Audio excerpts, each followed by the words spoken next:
and welcome to our A-Push review session for tonight with the Bill of Rights Institute. I'm Tom Richey, and I will be leading you through tonight's review.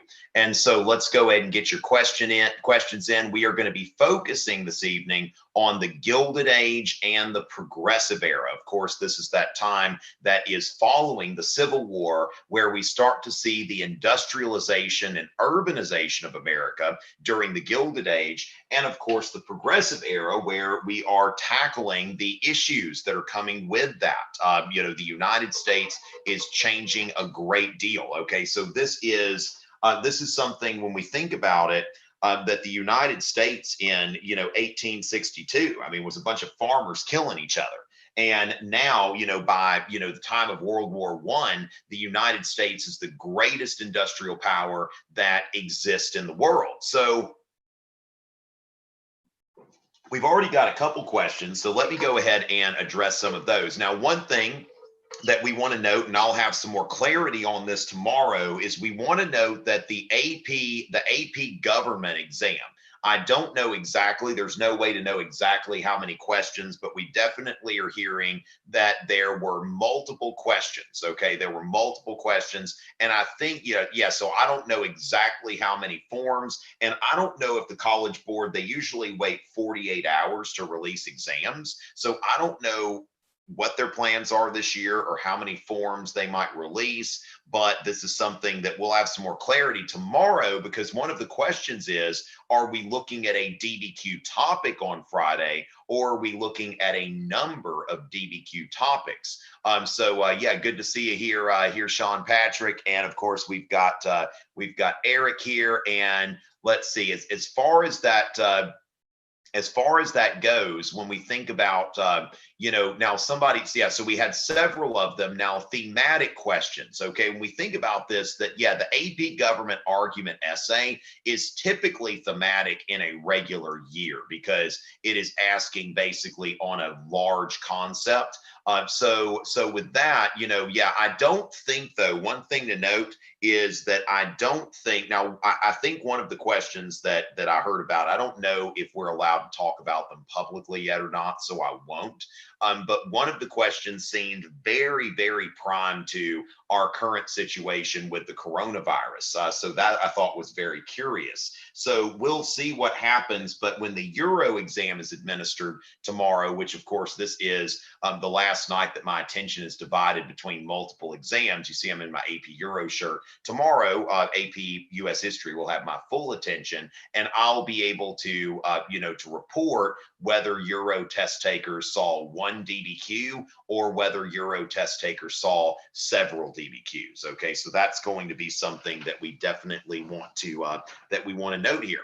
All right, so going from there, when are we allowed to talk about the AP exam? Okay, now, Kat, you may, you're hearing 50 minutes after the exam. Typically, it's 2 days before, they release questions. So this is something that, we'll see. I don't have a lot of clarity on this right now, so we'll see. Okay, so Emily, I want to address what you're saying about Reconstruction. Okay, so when we're thinking about Reconstruction, I do think that it's important to note that although we like to divide history up into periods, and that's why I think that contextualization is so important on this exam when we think about context, because the context of the Gilded Age, like the American industrialization, is really like the Civil War and Reconstruction is setting the stage for this. Because what we want to understand, and I keep harping on this over and over again in hopes that it'll stick, because I think that, it's about time for something like this to probably be on the exam in some form, that remember that Henry Clay's American system was something that was, controversial during the antebellum period before the Civil War. It was something that was filled with controversy. And so the American system, with a national bank, internal improvements, protective tariff, This is something that the Democratic Party, which was the dominant party before the Civil War, that the Democratic Party was the majority party in the second two-party system. When you look at the amount of times that the Whigs occupied the White House, the amount of times that the Whigs controlled Congress, as I mentioned before, there was only a 2-year period from 1841 to 1843 when the Whigs controlled both houses of Congress and the presidency.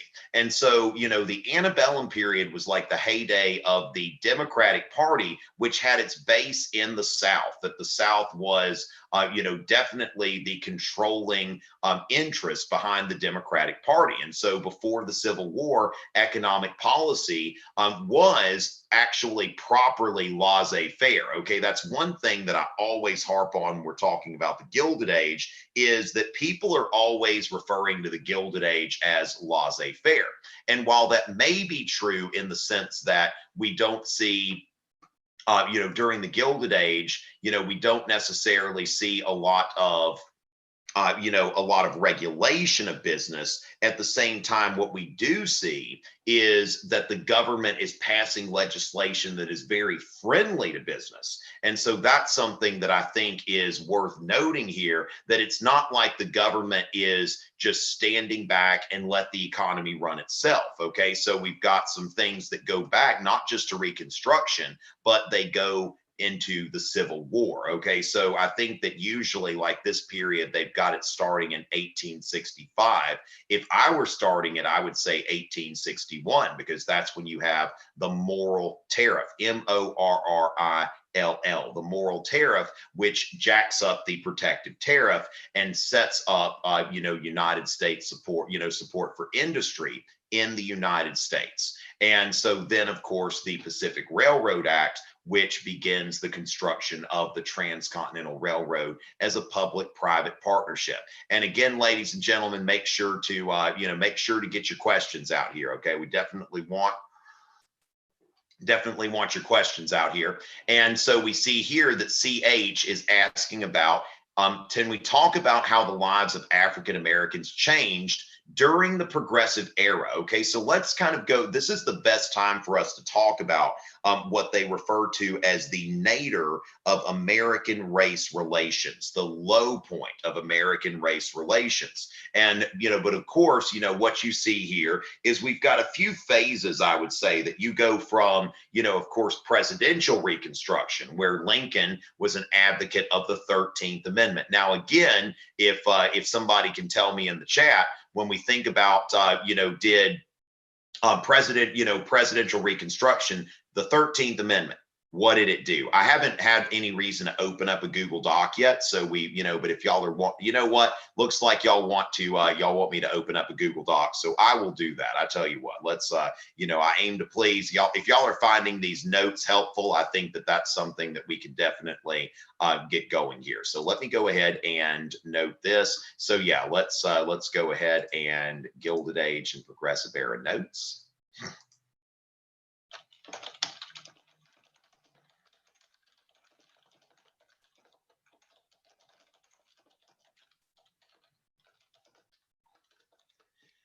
Okay, so I'm going to have that in just a second. We're going to see that come up in the chat. I'm going to send that to my friends at the Bill of Rights Institute. And so here is so y'all like these Google documents. Let's do that. Okay, so we'll go ahead and send the Google Doc out there. All right, so the Google Doc is there, and I believe that it's set up to share with anybody who can view. Okay, so when we think about the Gilded Age, okay, so the so-called Gilded Age, so the contextualizing, okay, contextualizing the Gilded Age. Okay, and this is actually a few years ago. There was a prompt on the exam a few years ago that was talking about the economic consequences of the Civil War. Okay, so when we think about this, the economic consequences of the Civil War. Okay, and of course, thinking about that, during the Civil War, we see that the Republican majority in Congress. Okay, so during the Civil War, the Republican majority in Congress passed legislation to support business and industrial development. Okay, because that's one thing that we're always, that's something that there's always, when you're talking about the 1850s, it seems in most survey level courses in U.S. history, what we see is the 1850s are focused on the slavery debate, which is certainly like the highest profile thing that's going on. Certainly the most interesting things that are happening. I mean, nobody's beating somebody with a cane over economics in the American system, right?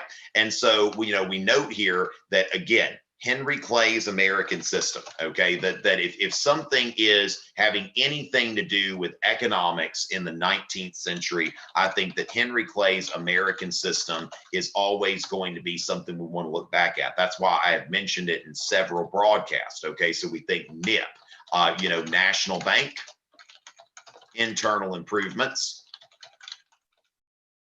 and protective tariff, okay? So tariff was controversial, okay, during the antebellum period. So going from there, okay, during the Civil War, the Republican majority in Congress passes legislation. First of all, the moral tariff, okay, so the moral tariff, which was an increase, this is an 1861 tariff, which was passed almost almost immediately after the secession of the South. Okay, so raised tariff rates, so the Republican majority raised tariff rates to protective levels. Okay, so basically levels where they would stay. Okay, so where they would stay until until Woodrow Wilson's administration during the Progressive era. I'm just going to put here during the Progressive era, Wilson administration. Now, that's something to note here, that the Progressive era, what we see is that you have the Underwood tariff, which you don't necessarily need to know the name of, but at the same time, what happened here, until the Progressive era, when the income tax, okay, so when the 16th Amendment income tax was ratified. Okay, so what we need to note here is that until the income tax is ratified and added to the Constitution, there was an income tax passed during the 1890s, and the Supreme Court didn't necessarily shoot down the idea of an income tax. But the thing is that the Constitution, as it was originally written, it said that if the federal government does internal taxes, they have to be done uniformly, okay, through the United States. Now, if we think about that, if we were to assess taxes on a federal level across the United States, that could end up being an issue of equity, because where I live in the South, this is somewhere where the cost of living is typically not as high as you're going to find in other places. Okay, so you're going to see that the cost of living in the South is a lot less. So if there were a uniform tax, then that would penalize people who live where I live. You think about also with this latest, the checks that went out to people in this latest, in this latest relief. I don't know the latest, but in the relief package, where it was like, okay, if you make this amount of money, $1,200. Okay, $1,200 will go farther in South Carolina than it'll go in California. And so the moral tariff, just understand that before the passage of the 16th Amendment, tariffs were the main source of revenue collection. But note that the moral tariff was not a tariff for revenue, it was a tariff to help industry. Then we're thinking about the Pacific Railway, the Pacific Railroad Act, which this was passed, authorized the construction of the Transcontinental Railroad.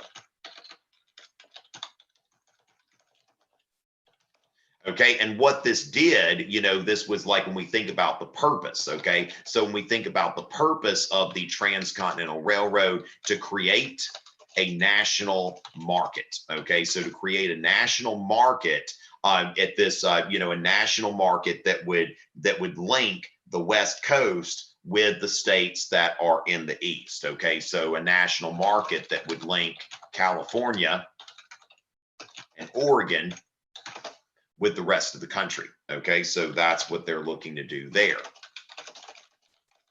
All right, and so somebody asked about, African Americans during the Progressive Era. Okay, so let's take a look here. We're going to note African Americans, basically 1865 to 1920. Okay, so 1865 to 1920. Now, first, we're going to note here that during presidential Reconstruction. Okay, so let's think about dividing this into a few eras. So when we start off at presidential Reconstruction,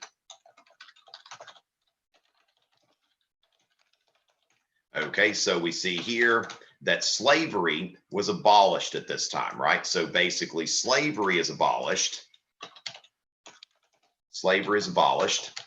And then we see in terms of slavery is abolished, but, many Southern states, not all, but many Southern states passed black codes. Okay, so black codes, remember that is before radical Reconstruction. Okay, so they passed black codes that, these black codes restricted the freedoms of freedmen. Okay, so freedmen, and denied them many of the privileges of citizenship. Okay, so basically, we look, there were curfews, and they couldn't own a firearm, that sort of thing. So basically, curfews, and regular, bans on owning weapons, or drink, bans on owning weapons and consuming alcohol. Okay, so those things, these are things that we see in some of these black codes. Now remember the 13th Amendment, this is during presidential Reconstruction. We see the 13th Amendment, this of course freed slaves and did nothing else. Okay, so when we look at radical Reconstruction, of course, we see the 14th and 15th Amendment. Okay, so we see with radical Reconstruction, okay, we see the 14th and 15th.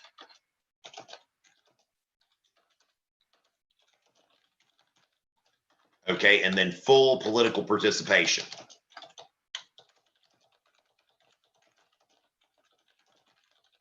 Okay, and of course, this is, of course, about 1865 to 1867, radical Reconstruction being from 1867 to 1877. And so going from there, we look at, during this time of, of Jim Crow. Okay, so now one thing, if we're thinking about, the late night, the Jim Crow era, okay, and we're thinking about late 19th, the 19th century, and this is basically the Jim Crow era is going to continue. Okay, so 19th century, note that this continues through World War II. And then we're going to note the progressive era. Okay, so basically we see an erosion, an erosion of civil rights. Okay, so civil rights enforcement by the federal government. Okay, and that's of course when you have Plessy v. Ferguson. Okay, so Plessy v. Ferguson, and what we would think of as separate but equal. Basically, segregation does not violate the the Equal Protection Clause of the 14th Amendment. Okay, so going with that, the Jim Crow era, of course, we talked last night about grandfather clauses and the like. Now, what we want to note about with the progressive era, okay, so the progressive era, we want to note here that, science, basically, when we look at this, is like the triumph of, Darwinian evolutionary theory, which Darwinian evolutionary theory still holds a lot of water in the scientific community today. But when Darwinian evolutionary theory first, first came into the picture, this is a time where you see what we would call, scientific racism. Okay, so there was a general belief. Okay, so basically you see a general belief in white supremacy. White supremacy and the inferiority, the genetic inferiority of non-whites. Okay, so you see here that this is something that was prevalent at that time. Keep in mind that this is also, the era of U.S. imperialism. Okay, so we see the same thing going on here. Now, as far as the solutions, okay, so the proposed solutions, you see here Booker T. Washington. Okay, so Booker T. Washington of the Tuskegee Institute. Okay, so the Tuskegee Institute, and I was, in my Reconstruction DBQ, I quote from his book, Up from Slavery. Okay, so Booker T. Washington, believed that, that Black Americans should, should be more concerned about learning trades. Okay, so learning useful trades and helping themselves economically, okay, than about pursuing voting rights and political equality. Okay, so the thing is, this is the kind of a self-help philosophy, and of course he spoke about this. His most famous articulation is his Atlanta speech. Okay, so where he said, "Cast down your bucket where you are." Okay, and that was the his Atlanta speech. Okay, so basically Booker T. Washington is saying that, like, look, don't wait for people to give you voting rights and the like, that just cast down your bucket where you are, improve yourself and worry about that. Now, of course, W.E.B. Du Bois. Okay, so W.E.B. Du Bois, founder of the NAACP, was one of the founders of the NAACP, disagreed, with Washington's approach. Okay, so disagreed with Washington's approach here. And so Du Bois, from the NAACP, he's pursuing an agenda of voting rights. Okay, so pursuing an agenda of voting rights. And, so this agenda of voting rights and integration. Okay, so basically what you're thinking about here is that is the strategy that's pursued by Du Bois.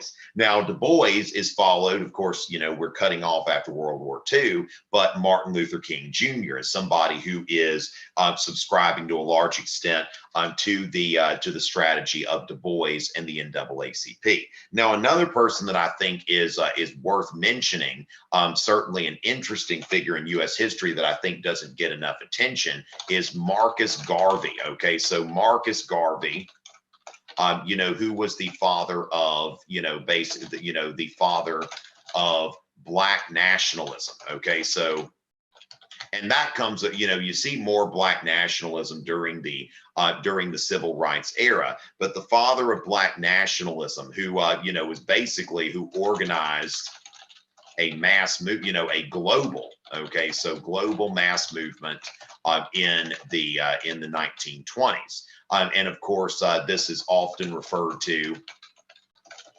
as the Back to Africa movement. Okay, now what you're looking at here is, in the Back to Africa movement, what you're seeing here is the context is the Versailles Treaty after World War I, where all of a sudden the Poles get a nation, the Romanians get a nation, the Bulgarians, all of these folks that are in like Central and Eastern Europe, they're getting their own nations. The Czechs and the Slovaks, they got to share their nation.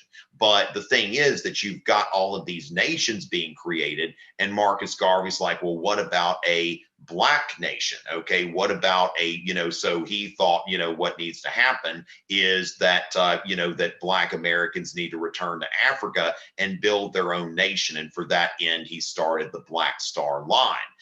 in order to try to create this African nation. The Black Star Line was, seems to be some credible evidence that the Black Star Line was intentionally sabotaged. But with that, I'm not going to say that that is absolutely verifiable, but it just so happened that like every ship that they got a hold of just ended up having like some serious mechanical failures. And we know that that J. Edgar Hoover, the later, who would later be the head of the FBI, that J. Edgar Hoover did have people embedded in Garvey's organization. And so with that, could we compare the industrial? Yeah, so I think that, Amari, when we're thinking about the Gilded Age, definitely you could make some comparisons between, we could look at the Gilded Age as continuity. Okay, so we do want to note when we're thinking about contextualizing the Gilded Age in general, okay, that there was, we do see, the Gilded Age can be seen as a continuation, okay, a continuation of the commercial revolution. Okay, so the commercial revolution in the early 19th century. Okay, so the Gilded Age can be seen as a continuation of this commercial revolution. And so with that, this is something that, think about this, Gibbons versus Ogden. Okay, so, Gibbons versus Ogden, which was a Supreme Court decision. Some of you may remember this was in the 1820s. I forget the exact year. Was it 1827? Gibbons versus Ogden. 1824. Okay, so this was an 1824 decision this 1824 decision is basically ruling about interstate commerce. Okay, so basically steamship lines can run between different states. Okay, so 1824 ruled that that steamships could run from state to state. Steamship lines could run from state to state without being subject to regulation by states. Okay, so by states, of course, that is because of the Commerce Clause. Okay, now Cornelius Vanderbilt was running the steamship line in question. Okay, so Cornelius Vanderbilt was running the steamship line in question. Okay, so as far as that goes, when we look at Vanderbilt, he's somebody who went on to become a railroad magnate. Okay, so Vanderbilt would go on to become a railroad magnate. Okay, so a railroad magnate during the Gilded Age. Now that's something, when did that guy, when was he born and died? So Cornelius Vanderbilt, he was 1794 to 1877. Okay, so when we think about this, that yes, when somebody says is Reconstruction included in the Gilded Age? So yes, I mean, Cornelius Vanderbilt died in 1877, but this was something that we see that the railroads by 1877, they've already been very well developed. One thing you want to note is when you think about the Bessemer process, okay, if you want to get into something that would make some really great outside evidence, that basically the mass production of steel, okay, so the mass production of steel was made possible by the Bessemer process. Now, you don't have to know how the Bessemer process works, but the Bessemer process is something before that people had steel. Okay, so it's a steel making process. I'll show you just a little something with a few pictures, just so it sticks. Again, you don't have to learn, you don't have to learn how to make steel in order to pass this exam. But this is something that we see happening here. It was independently discovered. We see here that there are 1856 and 1851. So basically the 1850s. Okay.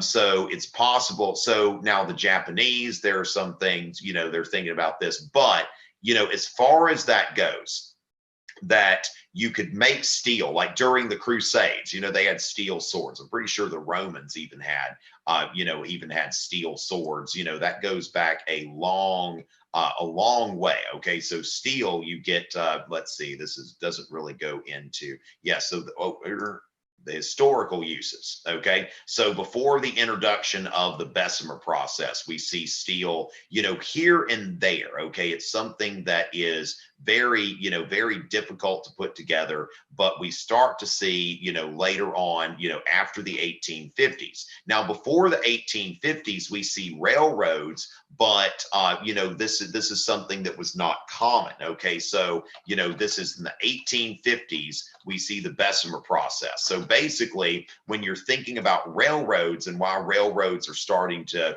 become more prevalent, so basically we have railroads as far back as the 1830s. Okay, so when we think about pre-1860 and post 1860, okay, so railroads existed in the United States, but tended to be short. Okay, so tended to be short and link link to places that were close together. Okay, that were close together and along a major commercial route. Okay, and then post 1850. Okay, so we see here that railroads became much more prevalent. Okay, so much more prevalent. Yeah, much more prevalent as a form of mass freight and passenger. Okay, so passenger transportation, transportation over long distances. Okay, that's one thing. As we look here, I can show you a nice little map here. Railroads in the United States, let's note 1870. Okay, so we should be able to pull up some maps here. So, as far as that goes, there, let me see if I can find the maps that I'm looking for. Okay, so this is, where we're looking at this. Let's see where railroad companies map. Okay, so just to show this off, what have we got here? So railroads.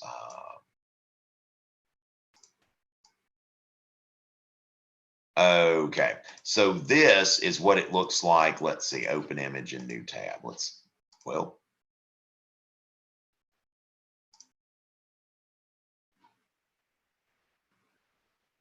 Okay, this is 1890. Okay, so this is what the railroads look like in 1890. Now, if we're going to go back to 1850, okay, U.S. railroads in 1850. Okay, so if we're looking at 1850, let's see what we're going to find. Now this is, I wish I could find where all of these are kept. Okay, but they're kind of showing up different places. One of these days, I want to put these in the in the same place and just have them go for with one another. But okay, there we go. They're all in the same place. Okay, so this is what we see in 1850. Okay, so 1850, 1830 to 40 to 50, you can see what's going on here. Like South Carolina has one like little bitty railroad. By 1850, we see some things. Massachusetts has a lot, but outside of Massachusetts, not a lot. So that's just something to kind of think about with the Bessemer process and how that is and I think that is an outstanding piece of outside evidence, like just to show that you're familiar with what's making this work. Because if we think about this, I mean, the railroads are pretty much key to everything that is going on at this point in the production of steel. And so going from there, the Pacific Railroad, now, causes of the Civil War. Okay, so Emily, just to make this something that, let me explain this. So when we're thinking about causes of the Civil War, the overall causes of the Civil War that we typically hear about the most are states' rights, slavery, and economic differences between the North and the South. So when we think about economic differences between the North and the South as a general cause, the moral tariff, it's not that the moral tariff itself was a cause of the Civil War, but that the moral tariff can be used as an illustration that the Civil War was caused partly by economics, where we see that, when the South secedes, then we're seeing here that when the South secedes from the Union, the North is doing, tariffs, is basically raising the tariffs. Okay. So with that, we're going from, basically, let's see, get my train of thought here. Okay, so as far as the tariffs, okay, the moral tariff, it's happening after, but when we think about that, it's one of those things that it didn't happen until after the South left. So we see that as evidence that basically this is what was best for the Northern economy. So the Northern economy and the Southern economy have different goals. So the moral tariff, this is something that's passed by the U.S. Congress, whereas the Confederates have a tariff for revenue only. Okay, so with that, let's go ahead. Yeah, some people want to talk about the populist. Okay, I think that this is good to know here. Now, the Know Nothing Party, okay, so the Know Nothing Party during this era, that is during the 1850s that we see the Know Nothing Party. And so looking at this, let's see. So we've got now one thing, Sabrina, we have got a previous broadcast on imperialism. So I would look back through our AP Prep webinars that we've done here with the Bill of Rights Institute. I have one that I dedicated solely to like American foreign policy and specifically to the era of imperialism at the turn of the 20th century. So we have gone into that. So the populist versus the progressives. Okay, so let's go into the populist versus the progressives. I think this would be a great thing to have on hand as some notes during your exam. Okay, so when we think about this, the populist versus the progressives. Now, what we're going to note, first of all, we're going to say here that the populist,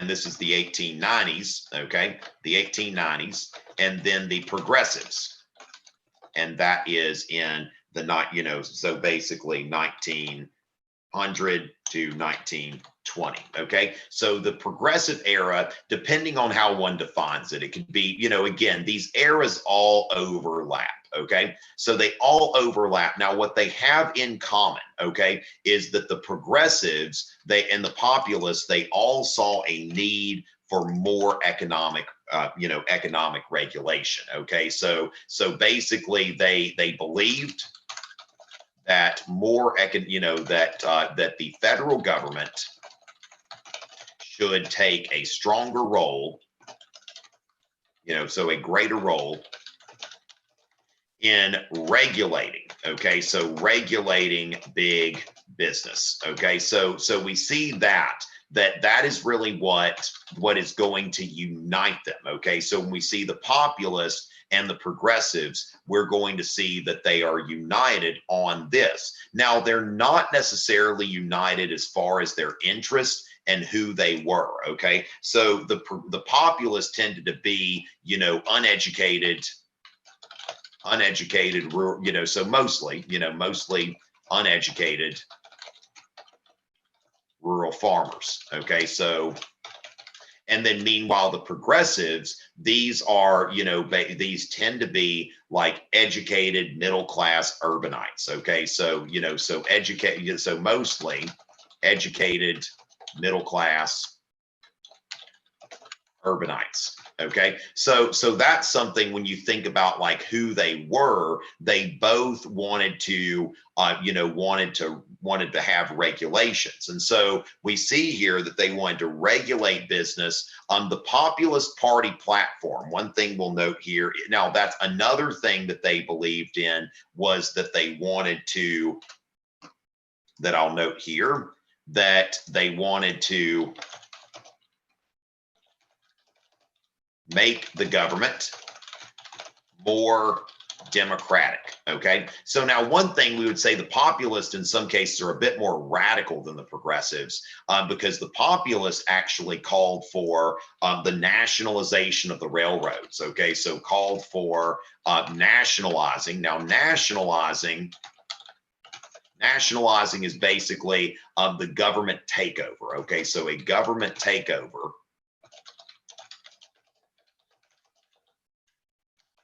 So a government takeover of the railroads. Now, when we look at Teddy Roosevelt, the so-called trust buster, right? So Teddy Roosevelt, when we look at him, the Northern Securities case. Okay, so TR, TR launched a successful antitrust suit against Northern Securities. Okay, so Northern Securities, which the court. Which the Supreme Court found to be a railroad monopoly. Okay. So as far as that goes, that when it comes down to it, the progressives are a little bit, they're not quite as extreme as the populists in things. But at the same time as well, we see that the populists, they called for direct election of senators. Okay, so that the direct election of senators by voters. Of course, the progressives were responsible for the 17th Amendment. Okay, so we see that some populist proposals actually become law. So it's interesting that the thing with the populists and the progressives, they are two groups of people that they are trying. They have two different backgrounds, but they are both sharing that idea that there should be more regulation of more regulation of business by the government. They also called for things like, secret ballot, initiative, referendum, and recall. Those are things that were championed both by populists and progressives. Okay. So, we see here that, so these are some things that we see going on, secret ballot, initiative, referendum, and recall. Okay. So that's something the progressives did get some of their policies from the populists, but note that this is a little bit, just for a little bit different of reasons. Okay. And so going with that, looking, let's see. So did the Populist Party support African-American rights and freedom be owned by all? Now, owned by all. Here's the thing that we want to note, Dylan.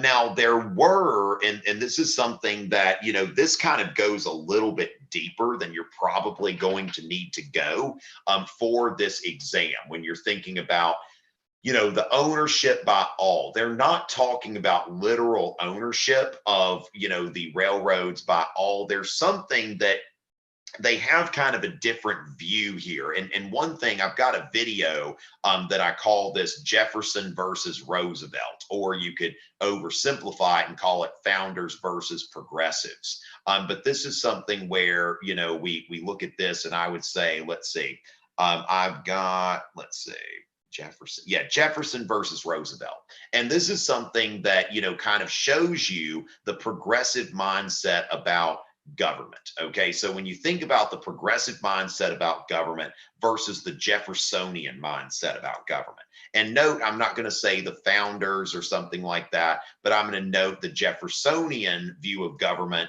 versus, what we might think of as the progressive view of government. There are Jefferson and Roosevelt at the center of Mount Rushmore. Now, the first time that Jefferson saw the Constitution wasn't exactly love at first sight. He liked it more than he didn't. But, Jefferson wrote to his friend James Madison, "I am not a friend to a very energetic government. It is always oppressive." Okay, so Jefferson is looking at government as a necessary evil, a threat to the people. Okay, that's something that you're seeing here. And then Teddy Roosevelt, in a speech in Asheville, North Carolina, we get in the habit of speaking of the government as if it were something apart from us. The government is us. We are the government, you and I. And so Teddy Roosevelt is taking a position on government that is a lot like the position that, in this position on government, it is a lot like the position that the populists have taken. That basically, if the government owns the railroads, then everybody owns the railroads, because in a democracy, the government is basically the people. Now, make up your mind where you go. I mean, personally, and I think that teachers should be transparent about their biases and their beliefs. I tend to lean a little more Jeffersonian. For me, I think that when government gets too powerful, you look at the situation with my neighborhood pool that's still locked, and it's just like, why? But as far as that goes, I'm thinking, when did I ever consent to that part of the social contract? That the government would take away the use of property from me just because I share it with other people. One thing about public spaces, but my property that I share with other people in an association, does the government have a right to just come in and deny me the use of corporate property? So, just something to think about. But then again, it depends on how you look at government. Then again, we think about the majority of the American people do tend to support the strict lockdown measures. Now, how long that's going to last, who knows? So there are two ways to really look at this. And, there are Americans who have, valid views on either side. So when you look at Jefferson's coming from the turn of the 19th century, a pre-industrial time, and America at that time was 94% rural. So 19 out of 20 people lived in a rural area at the time. Now, Jefferson is president in the first decade of the 19th century. Teddy Roosevelt, 100 years later, is president. And so what we're seeing here is, when Teddy Roosevelt is president, the United States has gone to be 40% urban. Okay, so basically 4 out of 10 Americans live in urban areas. Okay. So we see here that the United States is different. And do we need a different kind of government and a different kind of political culture to deal with this reality versus that reality? And that is really, when you think about today, the difference between progressives and conservatives. That American conservatives tend to look, at the founding fathers as, being sacrosanct. Whereas the progressives are like, well, maybe they were good for their time or not, depending on which progressive you talk to.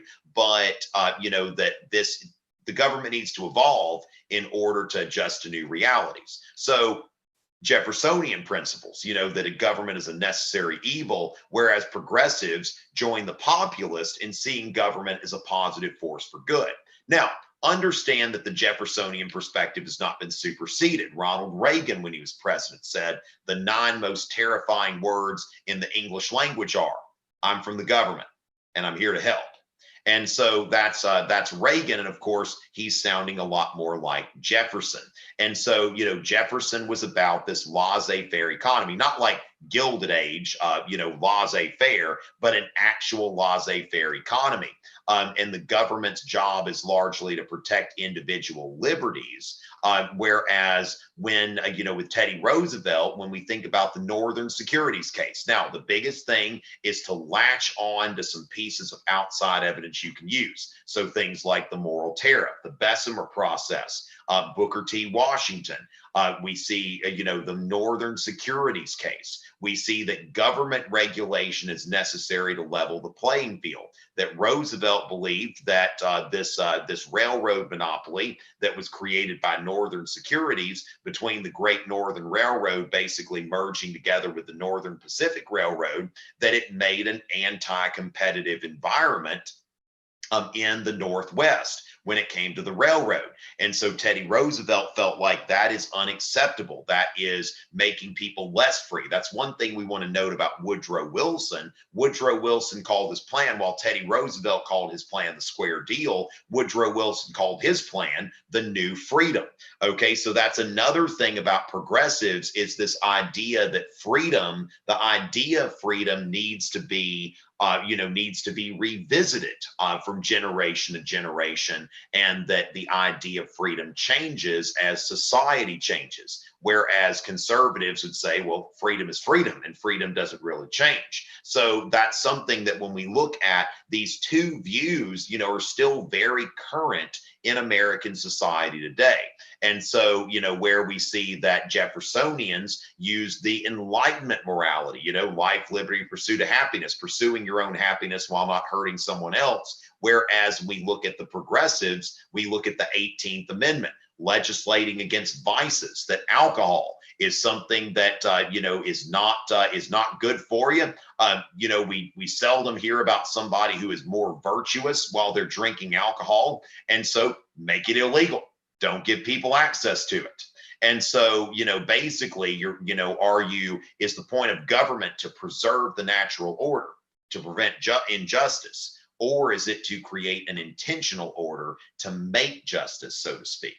And that's where you see, the progressives believing that we can create a society that is superior to the natural order of things. Whereas, Jefferson, saw government as a way to protect the natural order of things. So with that, disagreements progressives had with each other. Okay. Now, just depending on what you define as progressive. Now, I don't know if I would really get that deep into it, Angela. I would really think that for this exam, you're going to get more into what's important is understanding progressive ideologies and how they conflict with conservative ideologies. I think that's going to be a much better path there. Now, and it just depends, just like everything else, progressivism has its own, has different definitions for different people. So you would think in terms of, Woodrow Wilson's administration.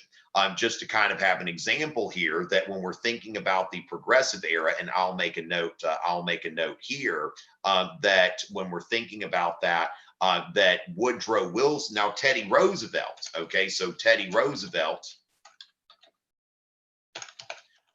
once had dinner, okay, so had dinner with Booker T.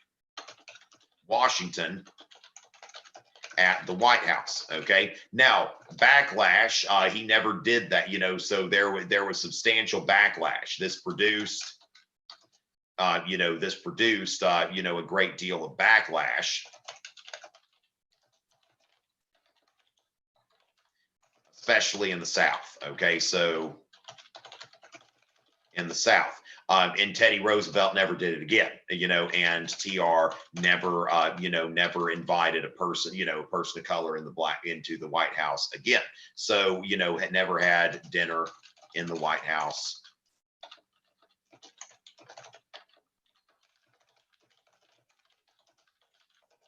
later again. So then we notice how Woodrow Wilson, okay, so Woodrow Wilson segregated federal employees. Okay, so federal employees who had been integrated. Okay, so who had been integrated in previous administrations. Okay, now one thing that you would note here is that Woodrow Wilson was, was born in the South, even though he was governor of New Jersey before he became president. Now, there's been some controversy I've heard at Princeton where, some people want like the Woodrow Wilson Center to be renamed, even though, Woodrow Wilson had been president of Princeton University, but they say, Woodrow Wilson was someone who, was against racial equality. And now Wilson, though, what we want to note here is, depending on the branch of progressivism you subscribe to, that the branch of progressivism that was, that advocated the beliefs of scientific racism, that it makes sense to segregate people of different races. Now, when we look at World War I, African Americans fought is a strong word here. They served in segregated units. Okay. Now they had black officers, unlike the Civil War, where you had white officers with black units, but they didn't see combat. They weren't allowed to be in combat unless they were farmed out to the French. The Harlem Hellfighters were farmed out to the French, and they saw combat, and they had French military decorations for their combat, not American decorations. All right. the Sherman Antitrust Act and the Clayton Antitrust Act. Okay, so very good here. So one thing we'll note here is antitrust legislation.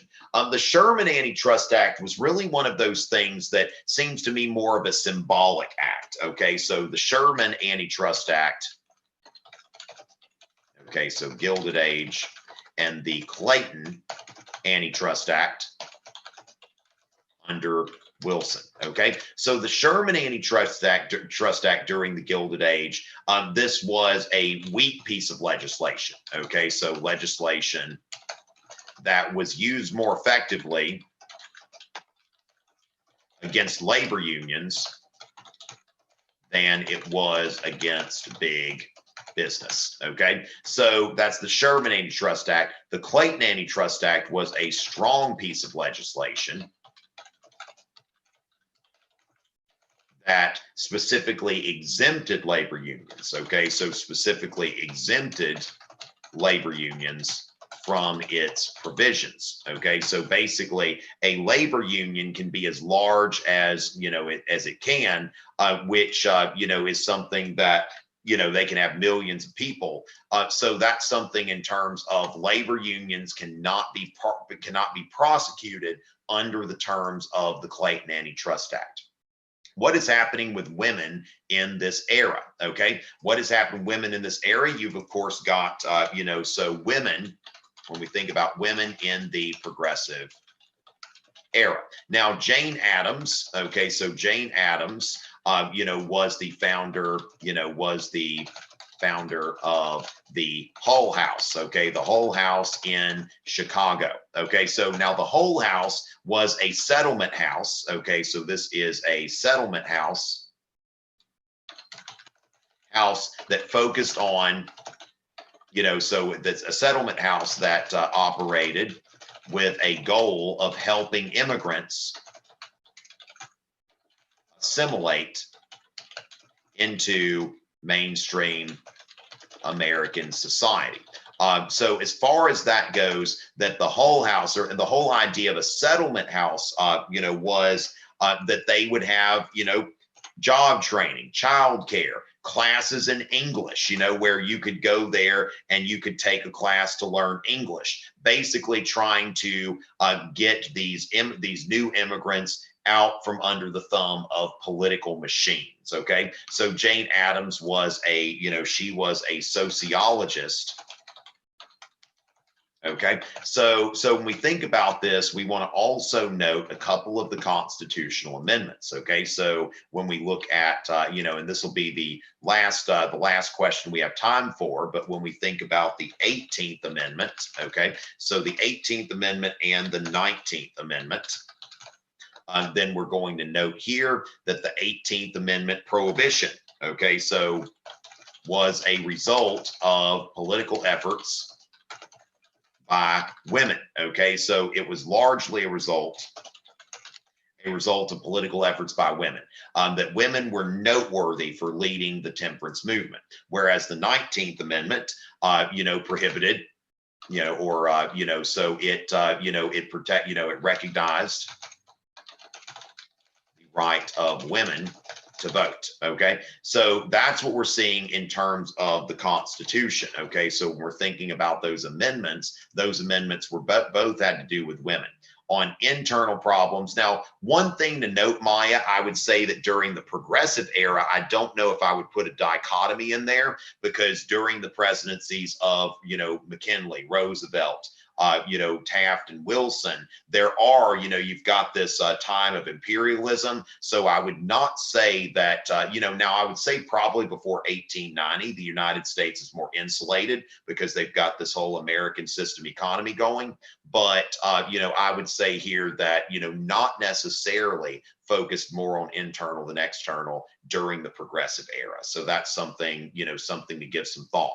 And with that, ladies and gentlemen, we've got a couple more broadcasts. We will be broadcasting on Wednesday and Thursday, also at 6:30 p.m. Eastern. So make sure that you are, you've got your notifications turned on, so you won't, you won't forget about that. And, we'll make sure that you are, getting well prepared for your APUSH exam. And I'm looking forward tomorrow to APUSH being the only thing left on my plate. So with that, ladies and gentlemen, I'll see y'all tomorrow at 6:30 p.m. Eastern. It's always a pleasure.